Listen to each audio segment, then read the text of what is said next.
Jesus and Ugly Jody.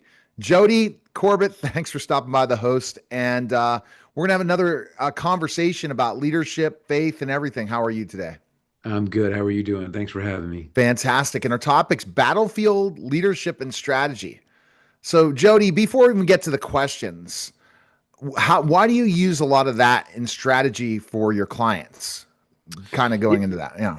when I was with the FBI, I taught with a buddy of mine. He's a retired CIA case officer, and we would take government groups up to Gettysburg and Antietam, and we used those Civil War battlefields as a backdrop to discuss leadership challenges and some of the things that were going on, back then in the midst of the greatest conflict we've ever had inside this country. And what can we still learn from those today? And so we would extrapolate out different things that we could talk to leaders about. And the funny thing is, as we talked about on the battlefield, and then we pivoted to their organizations, many of those same things are going on inside of our organizations, whether it's government organizations, ministry organizations, private sector companies, any type of organization still has many of those challenges today. Well, it's interesting. I'm going to be very intrigued by that because I see you learned that in the FBI and working together and as leadership to understand that. So you use Gettysburg and Antietam as living classrooms. What leadership mistake from those battlefields do you see modern executives still making today? Yeah, so those Gettysburg and Antietam are two of the different locations we go to. We do have others, but those are probably two of our most highly requested locations to go to. Um, Gettysburg, obviously, the kind of the turning point in the Civil War, and Antietam was unfortunately the bloodiest day in American history. There was more Americans killed on that one day than any other day we've ever had, and so just a really tragic event. And what lessons can we learn from those? And again, as we talk about it, we go over topics like understanding purpose of mission, creating high trust environments, accountability, communication, speaking truth to power, understanding and changing your leadership style, servant leadership. And those types of things are things that most people even today struggle with. But if you can have a lesson like what happened at Gettysburg and Antietam and being there on those battlefields and standing on that hallowed ground and having these conversations, it really helps as a learning tool for folks to kind of understand not only the points, but the impact that missing out on some of those things can have. Now, obviously, we're not always in a battle where there's guns and cannons firing and cavalry charges and all that stuff. But there can be a lot lost, and even in corporate society today, if you forget some of those important things like losing out on the intent or the purpose of your mission. Why are you there? What are you doing? Um, and if you forget that, which some organizations have, you can see organizations go down very quickly because of that.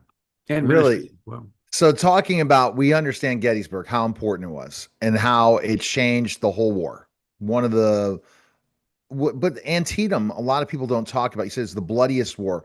What was the lessons learned from that? Yeah, the bloodiest battle in all of U.S. history was at Antietam in Sharpsburg, Maryland. And it was actually it was a turning point in the war as well, in the sense that it was shortly after that that Lincoln issued the Emancipation Proclamation, and freeing the enslaved people from the South. I think for me, a lot of the things that come out of Antietam, the lessons we teach there, one of the reasons it was so bloody is because there wasn't the leader for the Union Army didn't really share his commander's intent very well, and he outnumbered the Confederates dramatically. But the Confederate general there, Robert E. Lee, he was able to basically move his troops around the battlefield in such a way and with such speed because he kind of understood the intent of what the Union commander was doing. That even though he was outnumbered at times 6-1, his smaller force was able to sustain and inflict more casualties because of a lack of information sharing is one of the big things that we learned as we study that battle. Three different corps of the Union forces went into essentially what was an ambush, and between just hard fighting and them being able to push them back into the woods. ended up them walking into an ambush because they just thought, well, that's where the Confederates are, so let's just keep attacking there. And it really turned out tragically for those Union Corps. It's also a point where, if you study it, had the Union commander had a little bit more fight in him and maybe a little less megalomaniac or self-preservation, he probably could have ended the entire Civil War right there if he just committed his last corps towards the end of the battle when the Confederates were so beaten down and beleaguered that he probably could have just routed them at that juncture. And it's so interesting when you talk about this whole process, Jody, because thinking of battlefields and business, very interesting that you see the same things that when you were with the FBI relate to business today, especially when you're talking about businesses that are need to make strategic moves now to continue to grow. Either they're a startup or they're going through specifically a fundraising time or different things. And then they're bringing their organization together, the hiring process, all that comes into place where you can discuss these battles and talk about the strategically how they did not make the right moves. Yeah, I mean, you look at, I mean, any time you want to talk about leadership or strategy, we always talk about you go to the boardroom, the ball court, or the battlefield. Whether it's sports, whether it's business, whether it's the military, they all have this understanding of the basic leadership principles generally. Um, but there's things that you can study to help you with that. Defining culture. Defining cultures is something that's important to all three of those, whether it's a military or unit organization, whether it's a sports team, or whether it's a corporate board. You have to have a defined culture as to what you want. Everyone needs to understand why they're there, what their gifts, skills, and talents that God has given them are contributing to that body, to that group. Um, and we can't minimize those things. Many of my clients, especially in the IT realm, they've got folks in there with a wide variety of skill sets. Some are very good kind of administratively and making sure the bills get paid and that, there's food brought in for lunch and stuff like that. Whereas others can sit and just by glancing over a series of code can tell you where the issues are in the code that's been written and how to fix it. But those same individuals that are great in the code, they forget to eat lunch, right? And so it's like, you have to have everybody kind of coming together to work together to create a good environment where everyone feels part of that team, part of that organization. Is there a specific battlefield decision that you use as a case study for courage under pressure? Well, we do talk about speaking truth to power at Gettysburg. That is one of the things we discuss. And we use the example of Pickett's charge. And Robert E. Lee gives out an order where he wants to basically send a large portion of his army up the middle. And the rationale for that, we believe, was he had been attacking the Union right and left flanks the previous 2 days pretty strongly. And so in his mind, he believed that by sending James Longstreet, I'll talk about him in a moment, up the middle, that he should be able to split the Union army in half. And the reason for that was he assumed that the Union army had reinforced their flanks, and so the middle would be weak, and that his men could cover the mile and a half ground. Because before he'd seen them do miracles. You look at the major battle just before this was Chancellorsville, where again, they were outnumbered at 0.6 to 1, and they did a flanking maneuver that completely surprised the Union forces and routed them. Um, and so he believed that his men could do anything if led right. The challenge with giving that order to James Longstreet was Longstreet, unlike Stonewall Jackson, who had been kind of Lee's hammer and the hammer and anvil strategy that he had, Longstreet was much more of a defensive minded or defensive oriented commander. So he was great at Marie Heights and Fredericksburg because he could get his men in defensive positions. And again, a much smaller number up at the top of this hill at Marie Heights and Fredericksburg, and they were able to withstand and repulse multiple Union attacks up that hill. Whereas at Chancellorsville, it was Jackson who did this flanking maneuver that was incredibly impressive and completely shocked the Union forces because he basically moved his infantry over 13 miles to hit them on the flank that they weren't expecting to get hit on.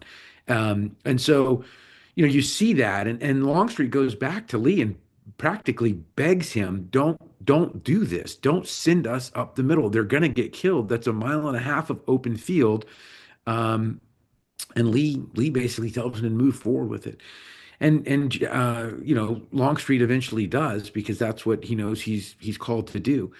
Um, but I think the big thing for that takeaway for that is creating an environment where you allow your subordinates or your other team members to have a voice and that you listen to their voice, hear what they have to say, pray about it. What Lord, what is, you're these, I have these different things that are being spoken into me.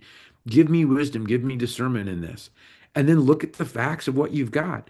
Because one thing I've noticed is that everybody's got an opinion. Everybody likes to share their thoughts and their perspectives, but the problem is their perspectives may not have all of the facts that a commander or that a leader has access to. And they may not be entitled to that. There may be other factors that are going on that they, as a first level supervisor, shouldn't know about because it's a bigger strategy piece for the organization, or maybe an acquisition is going to take place or something like that. Um, but that's where I always go back to, trust in the Lord and help ask Him to give you wisdom and discernment as you're moving forward on some of these more challenging or difficult questions that you're facing as a leader. No doubt. That's key. And the decisions. How do you look at making the right decision? What you said, prayer. You said reflection. You talked about, the importance of that. How important is it for the leader to make that final decision, not the rest of the team? Because that happens sometimes. It does happen. Yeah. And there are times where you need it. Like when I was a supervisor for the FBI, there were times where I could bring people in and say, okay, this is what I'm facing. This is what we're looking at. What ideas, what suggestions do you guys have?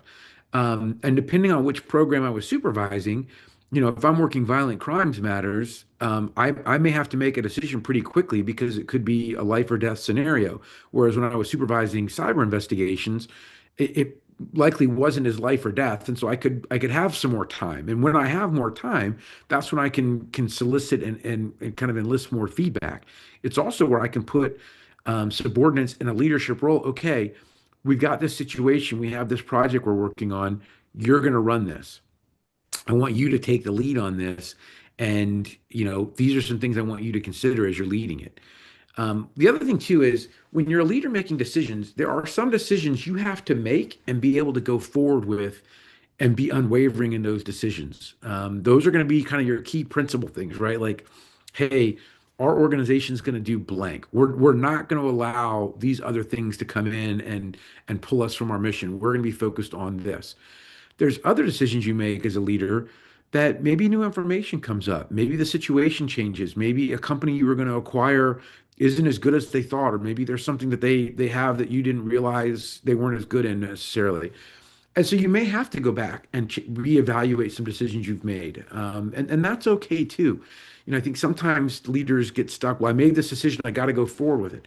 That's not always the case. There are times it is, and then there's times that there's not. And you need to kind of have that wisdom and discernment to understand the two. Oh, that's so important. And why do you believe history is such a powerful teacher for modern organizational conflict? I think for most of us, in most organizations that I work with, that I do my consulting with, we don't take time to go back and do an after action. We don't study, well, what when we just failed in this, what happened that it was a failure? Or we just had this major success. What happened that made it majorly successful? But with history, other people have gone back and done that for us. There's lots of people who have gone back and studied the Civil War or World War II or any of the other, major conflicts traditionally. And even in business, you'll see, major corporations that have failed. There's people that have gone back and looked historically, okay, why did this company fail? And there's lessons to be learned from that. I find history, military history, one of the most fascinating because we can go stand at the places where those battles were fought. You can stand there and you can see what the generals saw. Um, and that to me helps when you put somebody in that type of a learning environment, that helps them be able to grasp that and really file it away for future use.